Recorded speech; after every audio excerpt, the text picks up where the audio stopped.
আজকে কত তারিখ? 16 তারিখ, 16 ডিসেম্বর 2023। তো আজকে আমরা যে টপিকস নিয়ে পড়ব সেই টপিকসগুলো কি কি? তো টপিকসগুলো জেনে নাও। প্রথমে গ্যালুস্যাকের গ্যাস আয়তন সূত্র পড়ব, মোলার আয়তন পড়ব, মোল সংখ্যা পড়ব, অ্যাভোগাড্রো সূত্র পড়ব, অ্যাভোগাড্রো সূত্রের অনুসিদ্ধান্ত পড়ব, অ্যাভোগাড্রো সূত্রের সীমাবদ্ধতা পড়ব, সবশেষে যেটা পড়ব অ্যাভোগাড্রো সূত্রের সাহায্যে গ্যালুস্যাকের গ্যাস আয়তন সূত্রের প্রমাণ। প্রত্যেকটা সূত্রের ব্যাখ্যাও পড়ব। তো প্রত্যেক স্টুডেন্টস ভালো করে মন দিয়ে পড়াশোনা করবে। তো আজকের যে টপিক সে টপিকস আমরা দেখে নিই, চলো। তো প্রথমে আমাদের পড়ার হচ্ছে গ্যালুস্যাকের গ্যাস আয়তন সূত্র। আয়তন সূত্র দেখো, সূত্রের নাম থেকে আমরা বুঝতে পারছি যেটা কোন রিলেটেড। প্রথমে গ্যাস সংক্রান্ত হতে হবে, যে সকল পদার্থ নিব সে সকল পদার্থগুলোকে গ্যাস হতে হবে, আর আয়তন বিষয় হতে হবে। বিষয়টা কি হতে হবে? আয়তন। তো প্রথম যদি আমি একটা উদাহরণ নিই, দেখো SO2 প্লাস O2 অ্যারো দিলাম, কি উৎপন্ন করে? SO3। একে যদি আমরা ব্যালেন্স করি তাহলে কি আসে? 2SO2 plus O2 equal to দিলাম 2SO3। তো কোনো একটা কন্ডিশনের রেসপেক্টে আমি সেই কন্ডিশনে যাচ্ছি না। তো আমি দেখতে পাচ্ছি কি না, এই ঘটনা থেকে আমি দেখতে পাচ্ছি যে দু আয়তনের SO2 প্রয়োজন। আর এখানে আমি কি দেখতে পাচ্ছি? সামনে কিছু নেই, মানে এক রয়েছে। তাহলে এখানে আমি দেখতে পাচ্ছি এক আয়তন অক্সিজেনের প্রয়োজন। ক্লিয়ার? আর কি দেখতে পাচ্ছি? উৎপন্ন হয়েছে দু আয়তন SO3। ক্লিয়ার? তাহলে এই সকল যে পদার্থগুলো, এই পদার্থগুলোকে আমরা কি বলবো? বিক্রিয়ক পদার্থ। আর এই পদার্থটাকে আমরা কি বলবো? বিক্রিয়াজাত পদার্থ। ক্লিয়ার করতে পারলাম? তো বিজ্ঞানী গ্যালুস্যাক খুব সহজভাবে বলছেন যে সূত্রটা কি না, সম চাপ ও উষ্ণতায় গ্যাসীয় বিক্রিয়ক পদার্থগুলি, গ্যাসীয় বিক্রিয়ক পদার্থগুলি, গ্যাসীয় বিক্রিয়ক পদার্থগুলি সরল অনুপাতে যুক্ত হলে সমচাপ ও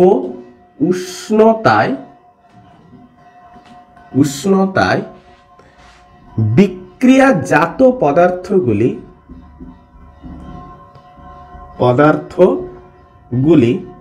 এখানে একটা উৎপন্ন হয়েছে, একাধিক হতে পারে। বিক্রিয়াজাত পদার্থগুলি বিক্রিয়ক পদার্থের সহিত সরল অনুপাতে থাকবে। তাহলে উদাহরণ তো নিলাম, সূত্রটা তো লিখলাম, তার এর আক্ষরিক অর্থ কি বোঝাতে চাইছে? যে এটা হচ্ছে আমাদের কি ধরনের পদার্থ? এটা হচ্ছে আমাদের বিক্রিয়ক পদার্থ, আর এটা হচ্ছে বিক্রিয়াজাত পদার্থ। তো বিক্রিয়ক পদার্থগুলো সরল অনুপাতে আছে কিনা তো আগে দেখে নি। তার মানে আমাকে কি বলছে? SO2:O2 আমি দেখতে পারি যে এর দুভাগ, এর এক ভাগ, তার মানে 2:1 অনুপাতে অবস্থান করছে। তার মানে যে বিক্রিয়ক পদার্থগুলো সরল অনুপাতে বর্তমান। তো সরল অনুপাত ব্যতীত অন্য কোনো অনুপাত কি থেকে থাকে? হ্যাঁ। কেমন না, যৌগিক অনুপাত থেকে থাকে, ভগ্নাংশের অনুপাত থেকে থাকে। ক্লিয়ার? তো যৌগিক অনুপাত মানে কেমন না, যৌগিক অনুপাত মানে হচ্ছে এইরকমই। সাপোজ দেখো 23:1.23, তাহলে এগুলো হচ্ছে কি যৌগিক অনুপাত। আবার ভগ্নাংশের অনুপাত কেমন হয়ে থাকে না, ভগ্নাংশের অনুপাত এইরকমই কিছু। দেখো 3:5:4:7, এইগুলো হচ্ছে ভগ্নাংশের অনুপাত। ক্লিয়ার? তো ভগ্নাংশ, তারপরে দশমিক অনুপাত এখান থেকেই গ্রো করবে। যে এই ভগ্নাংশগুলোকে যদি আমি দশমিকে কনভার্ট করি, সাপোজ ধরো 1.11:1 1.21, যে এইরকম রেশিওগুলোকে আমরা বলবো, অনুপাতগুলোকে আমরা দশমিকের অনুপাত বলবো। কিন্তু কোনো দশমিক অনুপাত নেই, কোনো ভগ্নাংশের অনুপাত নেই, কোনো যৌগিক অনুপাত নেই, তাহলে এখানে কি ধরনের অনুপাত রয়েছে? কেবলমাত্র সরল অনুপাত। তাহলে গ্যালুসাকের প্রথম সেন্টেন্সে কিন্তু এটাই ম্যাচ করলো। তাহলে বিক্রিয়ক পদার্থগুলো সরল অনুপাতে বর্তমান। নেক্সট বলছে সমচাপ ও উষ্ণতায় বিক্রিয়াজাত পদার্থগুলি বিক্রিয়ক পদার্থের সহিত সরল অনুপাতে থাকবে। তার মানে কি বোঝাতে চাইলো? যে বিক্রিয়াজাত পদার্থ হচ্ছে SO3, বিক্রিয়ক পদার্থ হচ্ছে SO2 আর O2। তার মানে এই SO3 SO2-র সাথে কি অনুপাতে আছে দেখতে হবে, এই SO3 O2-র সাথে কি অনুপাতে আছে আমাকে দেখতে হবে। দেখো SO3 আর SO2-র মধ্যে সম্পর্ক হচ্ছে কি না, দেখো 2, এটা 2 আয়তন, এটাও 2 আয়তন, তাহলে 2:2, দ্যাট মিনস আমি লিখতে পারি 1:1। আচ্ছা SO3 আর O2 দেখো 2:1, তার মানে এটাও সরল অনুপাতে বর্তমান, এটাও সরল অনুপাতে বর্তমান। তার মানে সর্বশেষে বলছে এরাও সরল অনুপাতে থাকবে। তাহলে গ্যালুসাকের গ্যাস আয়তন সূত্রের এটাই হচ্ছে ব্যাখ্যা। তো আরেকটা উদাহরণ যদি আমি নিই, যে সেগুলোকে কি হতে হবে, গ্যাস হতে হবে। তো আমাদের এই যে বিক্রিয়াজাত পদার্থগুলো, বিক্রিয়ক পদার্থগুলো যে নিয়েছিলাম, এগুলো গ্যাস হয়েছে, SO3ও ডেফিনেটলি গ্যাস, তবে গিয়ে আমাদের এই সূত্র ফুলফিল হয়েছে। তো আরেকটা উদাহরণ যদি আমি নিই, দেখো নাইট্রোজেন আর হাইড্রোজেনের যদি বিক্রিয়া করি তাহলে কি উৎপন্ন হয় না, অ্যামোনিয়া। তো বিক্রিয়ক পদার্থগুলো গ্যাস, বিক্রিয়াজাত পদার্থ গ্যাস। তো এবারে কথা হচ্ছে বিক্রিয়ক পদার্থগুলো আগে ব্যালেন্স করে নাও। তো বিক্রিয়া পদার্থগুলো ব্যালেন্স করলে আমরা কি পাচ্ছি, এইখানটা করে দিচ্ছি। দেখো এটা আমি 2 করলাম, তাহলে সামনে কত করতে হবে, 3। তাহলে অ্যারো চিহ্নকে উঠিয়ে আমাকে কি করতে হবে, সমান চিহ্ন লাগিয়ে দিতে হবে। তাহলে এক্ষেত্রে আমরা কি লক্ষ্য করতে পারছি, যে 1 আয়তন নাইট্রোজেন, এখানে আমরা কি লক্ষ্য করতে পারছি না 3 আয়তন হাইড্রোজেন, আর এখানে কি লক্ষ্য করতে পারছি 2 আয়তন অ্যামোনিয়া। তাহলে বিক্রিয়ক পদার্থগুলোর অনুপাত কি আছে, যে নাইট্রোজেন ইসটু হাইড্রোজেনের রেশিও যদি আমরা দেখি, দেখো 1 আর এটা হচ্ছে 3, তাহলে 1:3, তাহলে সরল অনুপাত। তো বিক্রিয়াজাত পদার্থ হচ্ছে কি অ্যামোনিয়া, তো অ্যামোনিয়ার সাথে একবার নাইট্রোজেন দেখবো, অ্যামোনিয়ার সাথে একবার হাইড্রোজেন দেখবো। তাহলে অ্যামোনিয়ার সাথে একবার নাইট্রোজেনের রেশিও দেখার আছে, অ্যামোনিয়ার সাথে আরেকবার হাইড্রোজেনের রেশিও দেখার আছে। তাহলে অ্যামোনিয়ার সাথে নাইট্রোজেন কত না 2:1, দেখো 2:1। অ্যামোনিয়ার সাথে হাইড্রোজেনের দেখো 2:3। তাহলে সবগুলোই দেখো সরল অনুপাতে বর্তমান। তাহলে গ্যালুসাকের গ্যাস আয়তন সূত্র এখানটায় আমরা টোটালি ডিসকাস করা শেষ করলাম। ক্লিয়ার হলো? তো এর পরে আসছে কি আমাদের মোলার আয়তন কি, সেখান থেকে আমরা মোল সংখ্যাকে বুঝবো। তো গ্যালুসাকের গ্যাস আয়তন বোঝা গেছে, গ্যালুসাকের গ্যাস আয়তনের সূত্র এটা। তো পরীক্ষা হলে যেটা আসবে গ্যালুসাকের গ্যাস আয়তন সূত্র বিবৃত করো, ব্যাখ্যা করতে চায় না বেসিক্যালি, তো সূত্রটা খালি লাগে 1 মার্কের এসে থাকে। তো এবারে আমরা দেখব মোলার আয়তন। দেখো মোলার আয়তন একটা স্পেসিফিক্যালি একটা নির্দিষ্ট আয়তনের জন্য মোলার আয়তনের ডেফিনেশন তৈরি হয়, কিন্তু বিভিন্ন উষ্ণতার ক্ষেত্রে মোলার আয়তনের সংজ্ঞা কিন্তু রয়েছে। তো আমরা তাহলে একটা নির্দিষ্ট কন্ডিশনের রেসপেক্টে যে সংজ্ঞাটা ধরবো সেটাই তো আমাদের সবার মধ্যে বিরাজ করবে। তো মোলার আয়তন কাকে বলবো, বিভিন্ন বইতে বিভিন্নভাবে লেখা থাকে, তো আমি বলবো তোমরা এইভাবে পড়ো, কারণ উপরের ক্লাসের দিকে বরং আমাদের এই ক্লাসেই মোলার আয়তন বলতে কি বোঝায় সে জিনিসটা কিন্তু আমরা দেখব। তাহলে প্রথমে আমি দেখব মোলার আয়তন কি। মোলার আয়তন কাকে বলছে না, বলছে এসটিপিতে একটা নির্দিষ্ট শর্তে স্ট্যান্ডার্ড টেম্পারেচার অ্যান্ড প্রেসার। তাহলে আমরা কি বলে গেলাম, প্রমাণ চাপ ও উষ্ণতায় এসটিপিতে কোনো গ্যাসীয় মৌলিক লিখব না, গ্যাসীয় পদার্থের 1 গ্রাম অণুতে 1 গ্রাম অণু যে পরিমাণ আয়তন দখল করে দেয়, গ্রাম অণু যে পরিমাণ আয়তন আয়তন দখল করে তাকে মোলার আয়তন বলে। সিম্পল জিনিস। তাহলে মোলার আয়তনের আমরা ক্ষেত্রে কি লিখব? সাপোজ ধরো মোলার আয়তন, ধরো এসটিপিতে 28 গ্রাম নাইট্রোজেনের মোলার আয়তন কত হয়ে থাকে না 22.4 লিটার। আবার বলতে পারি এসটিপিতে 32 গ্রাম অক্সিজেনের মোলার আয়তন কত না 22.4 লিটার। আবার বলতে পারে যে এসটিপিতে 2 গ্রাম হাইড্রোজেনের মোলার আয়তন 22.4 লিটার। তাহলে তোমাদের এখানে একটা কনফিউশন আসবে যে এর 28 গ্রামে আয়তন 22.4 লিটার, এর 32 গ্রামে এর 22.4 লিটার, এর 2 গ্রামে 22.4 লিটার। এটা কি করে সম্ভব হয়? না সম্ভব সেটাই যে আমার প্রশ্ন অ্যান্সার ছিল যে 1 গ্রাম অণু হতে হবে, 1 গ্রাম অণু হতে হবে। তাহলে 1 গ্রাম অণু, তাহলে নাইট্রোজেনের 1 গ্রাম অণু ভর 28 গ্রাম কি? হ্যাঁ। কি করে সম্ভব? কি করে সম্ভব? তাহলে এর যদি আমি দেখাতে চাই তো দেখিয়ে দিতে পারি। সাপোজ তোমাদের 1 থেকে 20 পর্যন্ত 20টা মৌল আশা করি জানা আছে, না জানা থাকে তাও দেখে নাও। যেমন করে hydrogen, lithium, beryllium, boron, carbon, nitrogen, oxygen, fluorine, neon, sodium, magnesium, aluminium, silicon, আরেকটু এদিকে লিখি সিলিকন,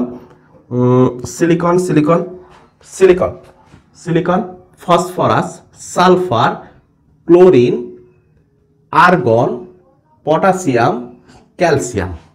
দেখো প্রত্যেকটা মৌলের পারমাণবিক সংখ্যা, হাইড্রোজেনের 1, লিথিয়ামের, আরে একটা মিসিং হয়ে গেছে, হাইড্রোজেন হিলিয়াম হবে, তারপরে লিথিয়াম, হিলিয়ামের 2, লিথিয়ামের 3, বেরিলিয়ামের 4, বোরনের 5, কার্বনের 6, নাইট্রোজেনের 7, অক্সিজেনের 8। এগুলো কি লিখছি? এগুলো তাদের পারমাণবিক সংখ্যা লিখছি। কি লিখছি? পারমাণবিক সংখ্যা। তো প্রত্যেকের পারমাণবিক সংখ্যা আগে দেখে নাও।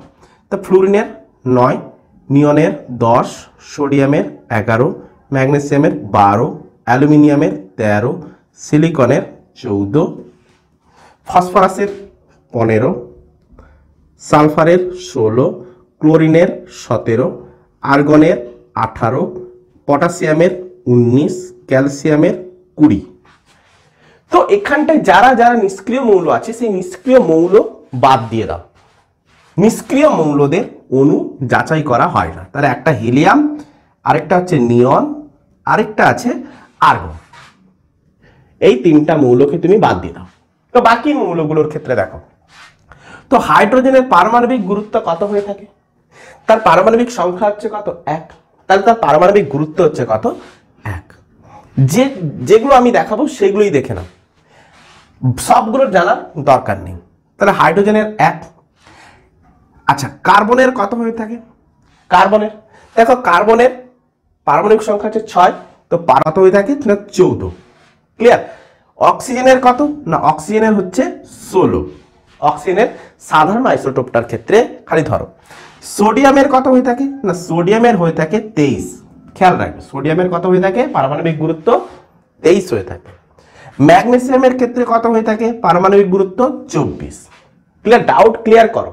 দেখো পারমাণবিক গুরুত্ব মানে হচ্ছে তার নিউক্লিয়াসের মধ্যে থাকা যে কণাগুলো, সেই কণাগুলোর ভরকে আমি বোঝাতে চাইছি। তার কণাগুলোর মোট ভর। তাহলে আমি একটা প্রোটনের ভরকে 1 AMU যদি আমি ধরি, তাহলে মোট ভর কত আসে? 1 AMU। একটা যদি প্রোটন কণা থাকে তাহলে যেমন করে হাইড্রোজেনের ক্ষেত্রে। নেক্সট আসছে অ্যালুমিনিয়াম। না অ্যালুমিনিয়াম জানার দরকার নেই, সালফারে চলে এসো। সালফারের পারমাণবিক গুরুত্ব কত হয়ে থাকে না 32। ক্লোরিনের পারমাণবিক গুরুত্ব কত হয়ে থাকে 35.5। খেয়াল রাখবে এটা একটা দশমিকে আছে। আচ্ছা পটাশিয়ামের কত হয়ে থাকে না 39, ক্যালসিয়ামের কত হয়ে থাকে 40, আর কিছু কিছু আছে। তাহলে এগুলো হচ্ছে কি তাদের পারমাণবিক গুরুত্ব। আর কিছু আছে যেমন করে ফেরাসের পারমাণবিক গুরুত্ব কত হয়ে থাকে না 56 হয়েছে। কপারের কত হয়ে থাকে না 63.5, 63.5। ক্লিয়ার? আচ্ছা, কপার। জিঙ্কের কত হয়ে থাকে, যেগুলো যেগুলো দিচ্ছি সেগুলোই করে রাখো। জিঙ্কের কত হয়ে থাকে না 65.5, জিঙ্কের হয়ে থাকে 65.5। আর যদি কোনো এক্সট্রা আসে তাহলে আমি বলে দেব। ক্লোরিন তো বলে দিয়েছি। তাহলে এই কটা মৌলের পারমাণবিক গুরুত্বকে তোমাকে আগে জানতে হবে। তাহলে পারমাণবিক সংখ্যা যদি জানা থাকে সেখান থেকে আন্দাজ করা যেতে পারে যে পারমাণবিক গুরুত্ব কত হবে। ক্লিয়ার হলো? ক্লিয়ার হলো? তাহলে এই মৌলগুলোর আণবিক গুরুত্ব আমি বার করতে পারবো। আণবিক গুরুত্ব কিভাবে বেরোবে না আণবিক গুরুত্ব ইনটু 2।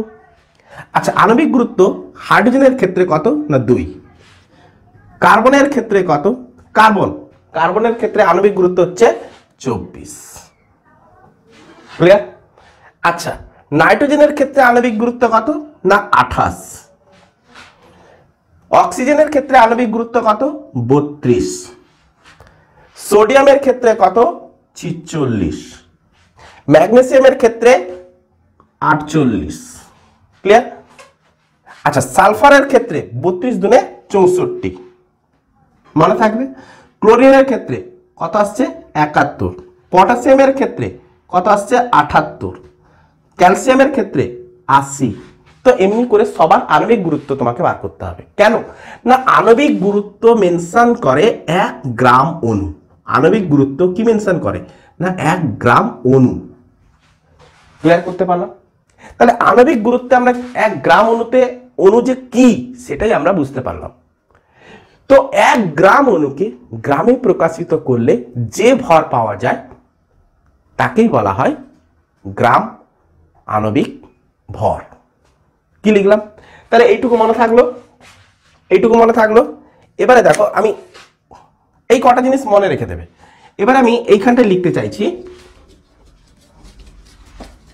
এইখানে আমি লিখতে চাইছি কি দেখো, তাহলে 1 গ্রাম অণু কাকে মেনশন করছে? 1 গ্রাম অণু যেটা মেনশন করছে সেটা হচ্ছে তাদের আণবিক গুরুত্বকে। তাহলে আণবিক গুরুত্ব জানা খুবই প্রয়োজন। ক্লিয়ার হলো? আচ্ছা, তাহলে আণবিক গুরুত্ব জিনিসটা আমরা বুঝতে পারলাম। এবার আসছে কি না গ্রাম আণবিক ভর কাকে বলবো না, যদি এর ডেফিনেশন চাই তাহলে আমরা কি লিখবো না কোনো মৌল বা যৌগের আণবিক গুরুত্বকে গ্রামে প্রকাশিত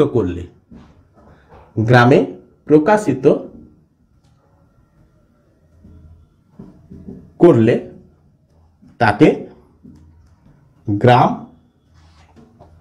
আণবিক ভর বলে।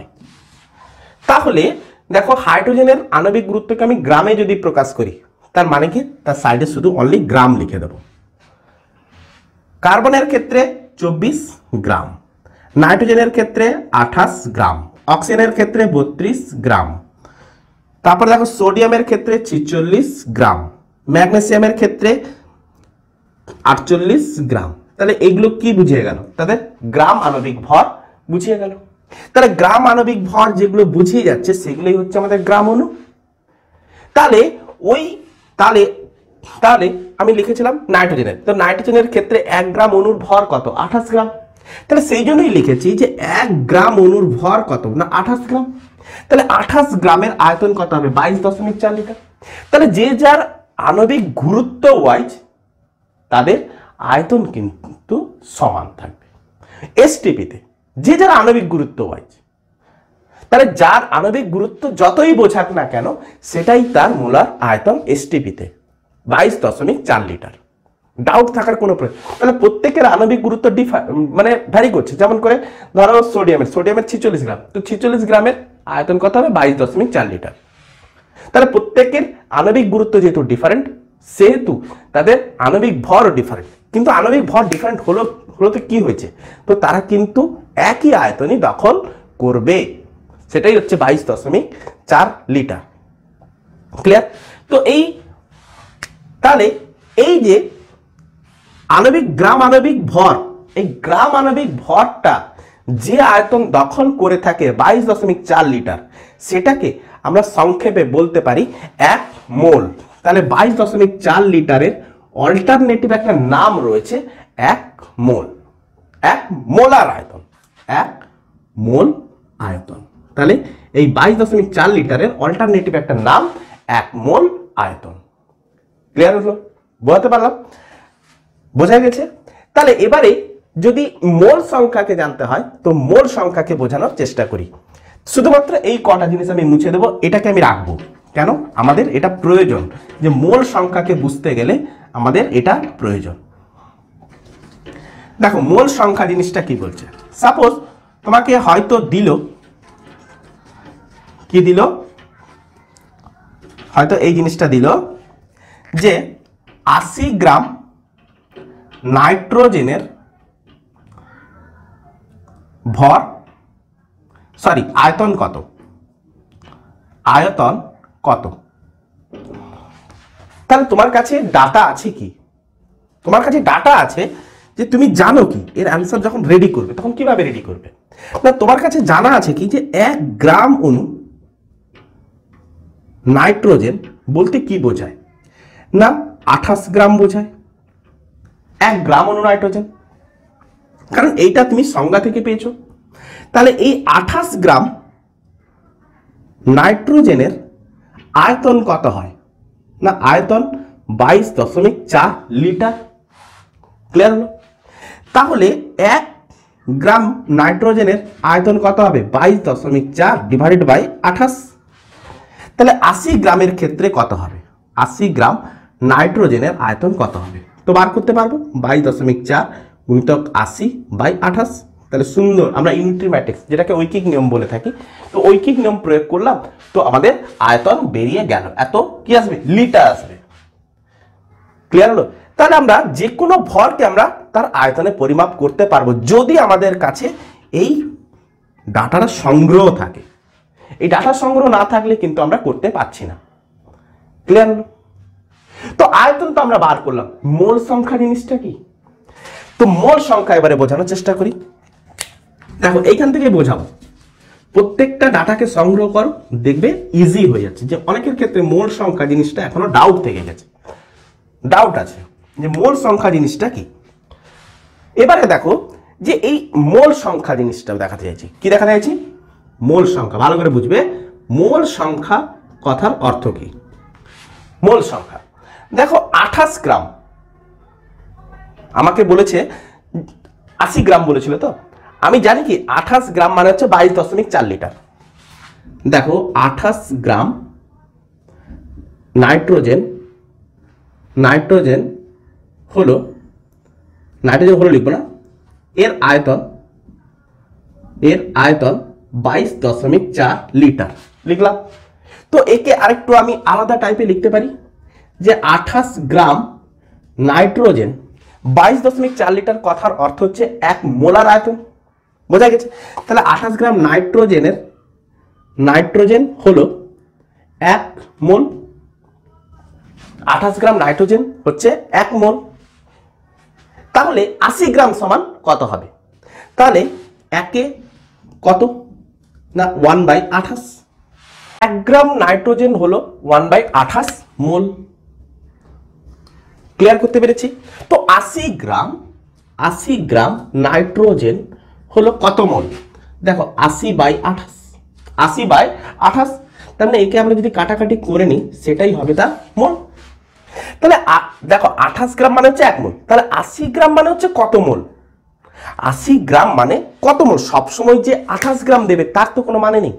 যে দেখো একটা জিনিস ভাবো, দেখো 80 সমান আমি কি লিখতে পারি? 28 প্লাস 28 তার মানে কত আসছে অলরেডি? কত 74। অলরেডি কত আসছে? 74 নয় 84 চলে এসছে।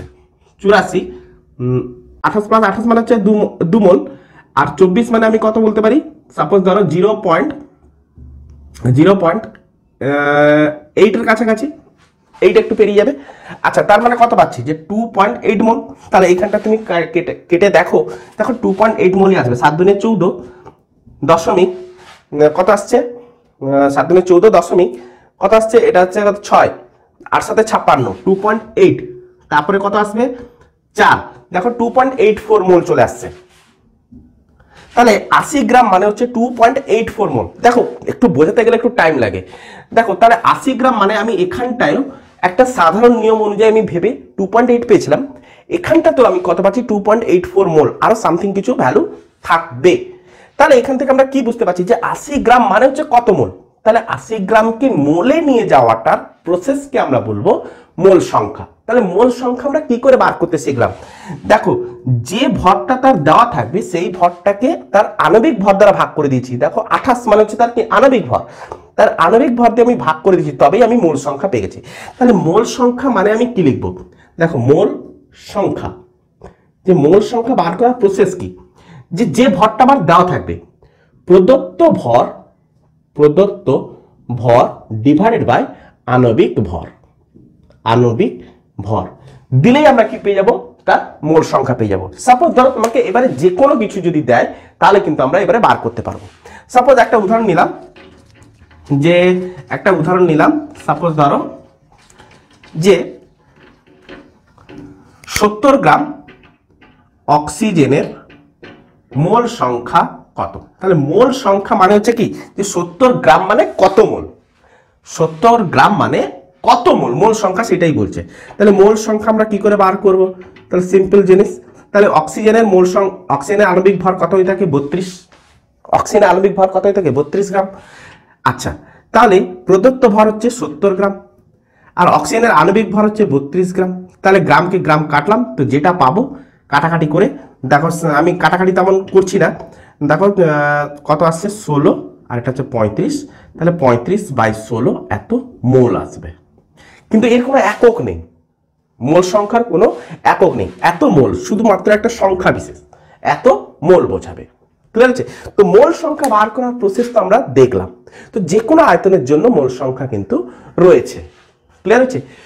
তো এই মোল সংখ্যা বলার একটাই উদ্দেশ্য হচ্ছে যে অ্যাভোগাড্রোর সূত্র কিন্তু মোল সংখ্যাকে নিয়ে তৈরি। তাহলে অ্যাভোগাড্রোর সূত্র কি বলছে, আমি রাফ করে দিই, মোল সংখ্যা বোঝা গেছে। তাহলে অ্যাভোগাড্রোর সূত্র কি বলেছে, দেখো অ্যাভোগাড্রোর সূত্র বলছে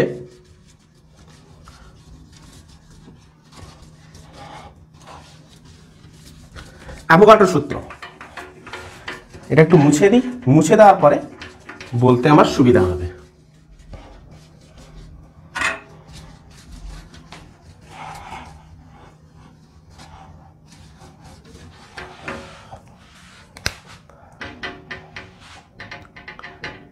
অ্যাভোগাড্রো সূত্র, তাহলে অ্যাভোগাড্রো সূত্র কি বলছে, স্থির চাপ ও উষ্ণতায়, স্থির চাপ ও উষ্ণতায় কোনো গ্যাসের আয়তন মোল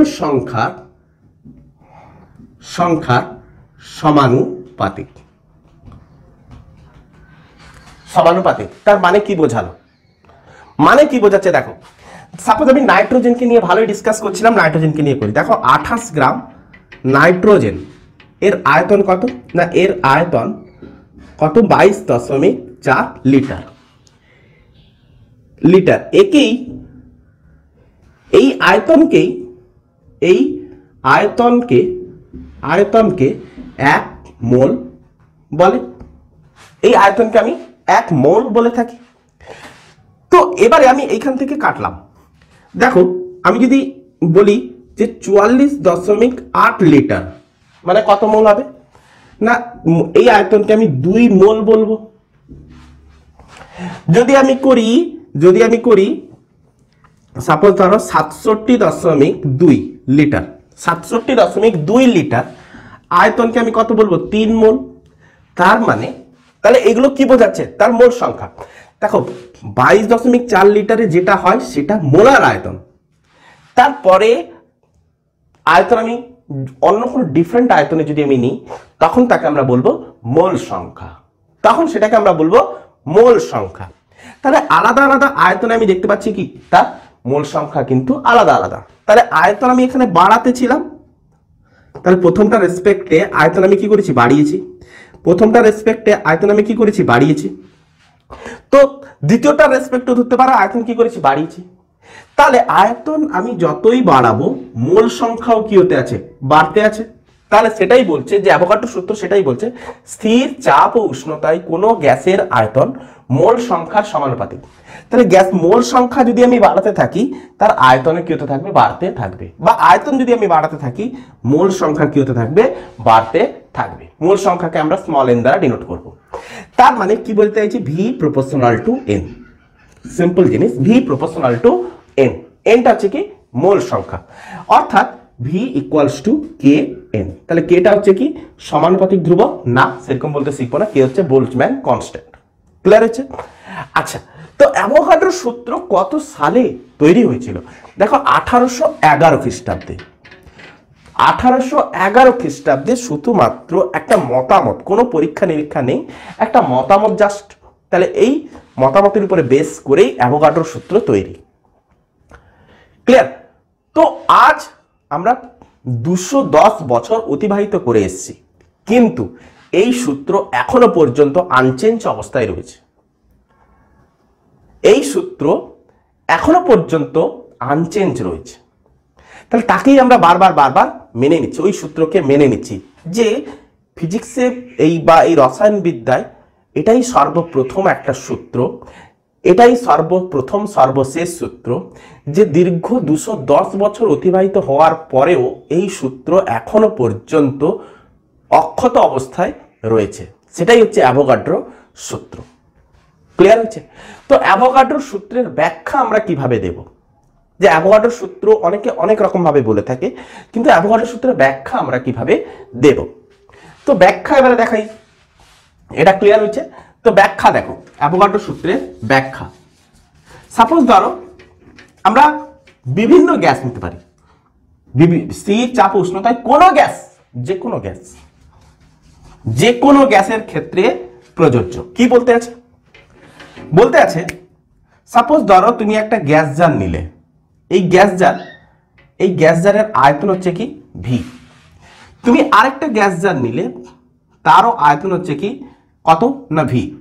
আরেকটা তুমি গ্যাস জার নিলে, তারও আয়তন হচ্ছে কত না ভি। প্রত্যেকটা গ্যাস জারের আয়তন কত না ভি।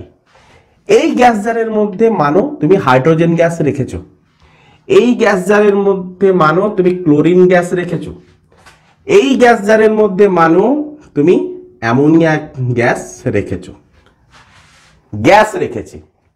তাহলে এই ভি আয়তনে যদি 4টে হাইড্রোজেন অণু থাকে, এই ভি আয়তনে ক্লোরিন গ্যাসেরও 4টা অণু থাকবে। এটা তো একটা যৌগিক পদার্থ, তারও ক্ষেত্রে 4টা অণু বর্তমান থাকবেই থাকবে। ক্লিয়ার করতে পারলাম? বোঝা গেল না?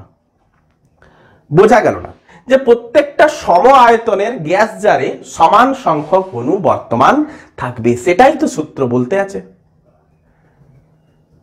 তাহলে গ্যাসের আয়তন মোল সংখ্যার সহিত সমানুপাতিক। যদি মোল সংখ্যা যদি আমি বাড়াই তাহলে আয়তন বাড়বে, যদি আমি মোল সংখ্যা স্থির রাখি তাহলে আয়তন স্থির থাকবে, যদি আয়তন আমি স্থির রাখি তাহলে মোল সংখ্যা স্থির থাকবে। এটাই তো সূত্র, তো এটাই বললো। তাহলে এই অ্যাভোগাড্রো সূত্রকে আরেকভাবে আমি ডিসকাস করতে পারি এইভাবে, যে স্থির চাপ ও উষ্ণতায় সম আয়তনের সকল গ্যাসের অণুর সংখ্যা কি না সমান। সম আয়তনের সকল গ্যাসের অণুর সংখ্যা কি হবে সমান হবে। এইভাবে আমি বলতে পারি। ক্লিয়ার করতে পারলাম? আচ্ছা, তো এর লিমিটেশন কি ছিল? যে অ্যাভোগাড্রো সূত্র কেবলমাত্র গ্যাসীয় পদার্থের ক্ষেত্রেই প্রযোজ্য। অ্যাভোগাড্রো সূত্র কেবলমাত্র গ্যাসীয় পদার্থের ক্ষেত্রে প্রযোজ্য, কঠিন তরলের ক্ষেত্রে কিন্তু প্রযোজ্য নয়। তাহলে অ্যাভোগাড্রো সূত্রের সীমাবদ্ধতা যদি আমি দেখি, বদ্ধতা। কি দেখব না কেবলমাত্র লিখে দাও, কেবলমাত্র গ্যাসীয় পদার্থের ক্ষেত্রে প্রযোজ্য, কঠিন তরলের ক্ষেত্রে নয়। কঠিন ও তরল পদার্থের ক্ষেত্রে নয়। ক্লিয়ার হলো? নেক্সট, অ্যাভোগাড্রো সূত্রের অনুসিদ্ধান্ত রয়েছে, যে এই সূত্র আর কি কি আমাদের সামনে নিয়ে এসছে। অ্যাভোগাড্রো সূত্রের অনুসিদ্ধান্ত মানে নাম থেকে বুঝতে পারছি যে অণু সম্পর্কিত ধারণা। তো ফার্স্ট পয়েন্ট আমরা দেব কি, ফার্স্ট পয়েন্ট দেব এসটিপিতে 1 গ্রাম অণু পরিমাণ যে কোনো গ্যাসের যেটা এতক্ষণ ধরে আমরা ডিসকাস করছিলাম, 1 গ্রাম অণু পরিমাণ যে কোনো গ্যাসের আয়তন কি হবে, আয়তন 22.4 লিটার। তার মানে ওরফে যদি আমি বলতে পারি যে ভিটা যদি 22.4 লিটার হতো, ভিটা যদি 22.4 লিটার হতো, তাহলে এর মধ্যে কত সংখ্যক অণু থাকতো না 1 গ্রাম অণু। কত অণু থাকতো? 1 গ্রাম অণু। প্রত্যেকের গ্রাম অণু একই হতো, 1 গ্রাম অণু। তাহলে এই 1 গ্রাম অণুতে কত সংখ্যক অণু থাকে? অ্যাভোগাড্রো সংখ্যক। দেখো অ্যাভোগাড্রো সংখ্যক অণুর পরিমাণটা কত হয়ে থাকে না 6.022 × 10⁻23 সংখ্যক। তার মানে এর মধ্যে কত সংখ্যক অণু থাকবে না স্যার 6.022 × 10⁻23। এর মধ্যে কত থাকবে 6.022 × 10⁻23। এর মধ্যে কত থাকবে 6.022 × 10⁻23। তাহলে সবার মধ্যে সমান সংখ্যক অণু থাকবে। তো সেটাই তো আমরা ডিসকাস করছিলাম। তাহলে সেটাই তো হচ্ছে অনুসিদ্ধান্ত। তাহলে অনুসিদ্ধান্ত এই ধারণা থেকে আমরা কি পেলাম সেটাই। সেকেন্ড আমরা কি বলবো? সেকেন্ড আমরা বলবো নিষ্ক্রিয় গ্যাস ব্যতীত। আমরা নিষ্ক্রিয় গ্যাসগুলো কেটে দিয়ে গেছিলাম, তোমরা লক্ষ্য করেছো যে নিষ্ক্রিয় গ্যাস ব্যতীত মানে তাকে বাদ দিয়ে, ব্যতীত বাকি সকল মৌলিক পদার্থের, সকল মৌলিক, যৌগিক নিলে চলবে না, মৌলিক পদার্থের অণু দ্বিপরমাণু। তার মানে একে যদি আমি ভেঙে বোঝাতে চাই যে একটা অণু সমান দুটো পরমাণু, একে যদি আমি ভেঙে বোঝাই একটা অণু সমান দুটো পরমাণু। থার্ড পয়েন্ট যেটা আমরা আপকামিং চ্যাপ্টারে গেলে আমরা পড়বো, যেটা হচ্ছে রাসায়নিক গণনা, সেটা হচ্ছে কি না আণবিক গুরুত্ব। জাস্ট এখন মনে রাখো যে সামনের চ্যাপ্টারে আমরা গেলে এটাকে পড়বো। আণবিক গুরুত্ব সমান 2 × বাষ্প ঘনত্ব। দেখো এটাও আমরা ওনার অনুসিদ্ধান্ত থেকে পেয়েছি। ক্লিয়ার করা গেছে? তো এবারে কথা হচ্ছে কি না অ্যাভোগাড্রো সূত্র তো আমরা পড়লাম, দেখলাম যে অ্যাভোগাড্রো সূত্র কি বলেছিল না V = N। তার মানে কি যতই আমি অণু সংখ্যা বাড়াতে থাকবো আয়তন ততই বাড়তে থাকবে। তাহলে লেখচিত্র কি আছে? দেখো V আর N এর মধ্যে লেখচিত্র রয়েছে, যেটা অনেকেই ডিসকাস করে না, আমি কিন্তু ডিসকাস অবশ্যই করব। তাহলে V আর N এর মধ্যে লেখচিত্র, তাহলে কোথায় রাপ করি? এটা তোলা হয়েছে, আমি এই সাইডেটা রাপ করে দিই, এই সাইডে রাপ করে দিচ্ছি। V আর N এর মধ্যে লেখচিত্র দেখা আছে। কি লেখচিত্র দেখব?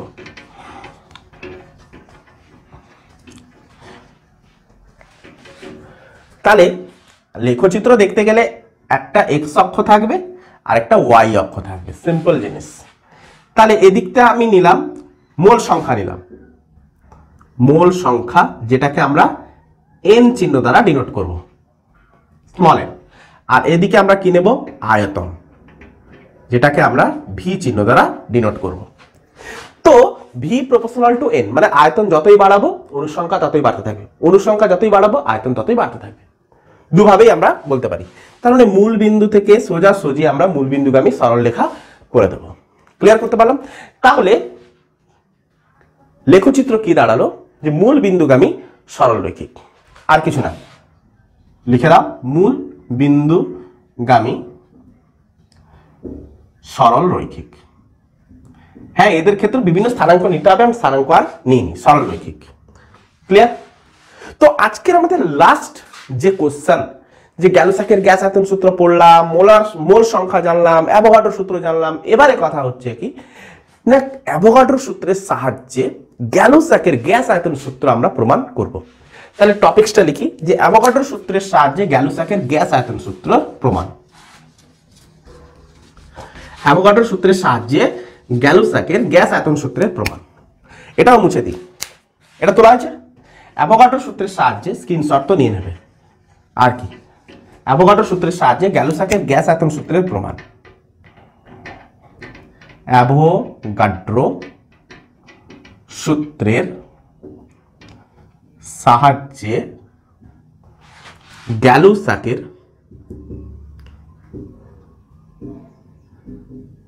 গ্যাস আয়তন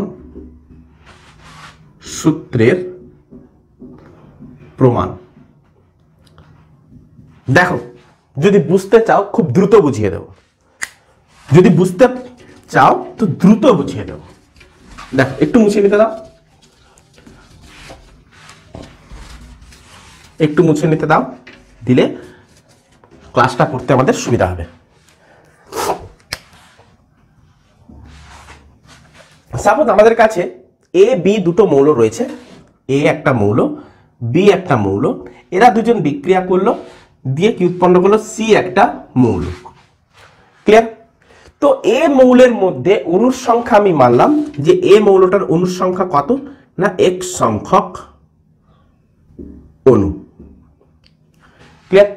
বি যে মৌলটা রয়েছে সে কত সংখ্যক অণু বিক্রিয়া করেছে না ওয়াই সংখ্যক অণু বিক্রিয়ায় উপস্থিত হয়েছে। দিয়ে যে সি যে মৌলটা সৃষ্টি হয়েছে তার ক্ষেত্রে জেড সংখ্যক অণু সৃষ্টি হলো, কারোর কোনো অসুবিধা হবে না। আচ্ছা, তো বিজ্ঞানী অ্যাভোগাড্রো কি বলছে না, অ্যাভোগাড্রো বলছে যে ভি আয়তনে অণুর সংখ্যা এন, ভি আয়তনে অণুর সংখ্যা এন। তাহলে এর এক সংখ্যকের আয়তন কত হবে, এক সংখ্যক অণু কত আয়তন নিয়ে থাকবে, ভি আয়তনে অণুর সংখ্যা এন, তাহলে এক সংখ্যক অণু কত আয়তন জুড়ে থাকবে।